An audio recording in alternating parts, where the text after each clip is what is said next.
আজ দক্ষিণবঙ্গের ৮ জেলায় বজ্রবিদ্যুৎ সহ বৃষ্টির তালিকায় কলকাতাও। আবহাওয়ার খবর ধীরে ধীরে মিলছে পূর্বাভাস। গত 2 দিন থেকে তাপমাত্রা কমছে দক্ষিণবঙ্গ সহ গোটা রাজ্যে।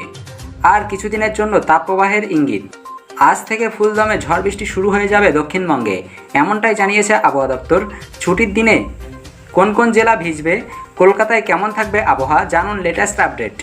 আবহাওয়ার পূর্বাভাস অনুযায়ী আজ দক্ষিণবঙ্গের পুরুলিয়া, ঝাড়গ্রাম, বাঁকুড়া, বীরভূম, মুর্শিদাবাদ, 2 মেদিনীপুর ও 2 বর্ধমানে তাপপ্রবাহের পরিস্থিতি থাকলেও কমবে তাপমাত্রা।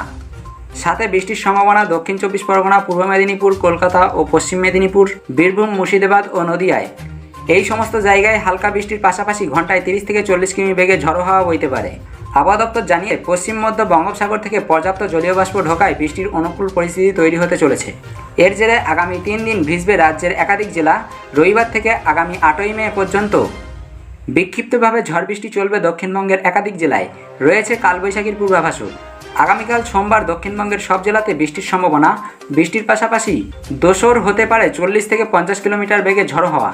মঙ্গলবার ও বুধবার পর্যন্ত একই পরিস্থিতি থাকতে পারে বলে জানিয়েছে আবহাওয়া দপ্তর। আজ থেকে বৃষ্টির পরিমাণ বাড়বে, তাপমাত্রা বেশ কিছুটা কমবে। সোমবার ও মঙ্গলবার সমুদ্র উত্তাল হওয়ার সম্ভাবনা রয়েছে, যার জেরে ইতিমধ্যে উপকূলবর্তী এলাকায় জারি রয়েছে সতর্কতা। মৎস্যজীবীদের সমুদ্রে যাওয়ার ওপর নিষেধাজ্ঞা জারি করা হয়েছে। আজ থেকে বৃহস্পতিবার পর্যন্ত উত্তরবঙ্গের সবকটি জেলায় হালকা থেকে মাঝারি বৃষ্টির সম্ভাবনা রয়েছে।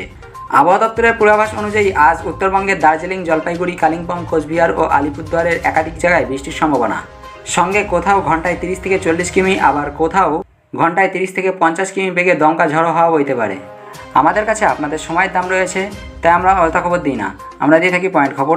আমাদের এই শর্ট নিউজ আপনাদের কেমন লেগেছে তা নিচে কমেন্ট করে জানাবেন। ভিডিওটি ভালো লাগলে অবশ্যই একটি লাইক এবং সাবস্ক্রাইব করবেন।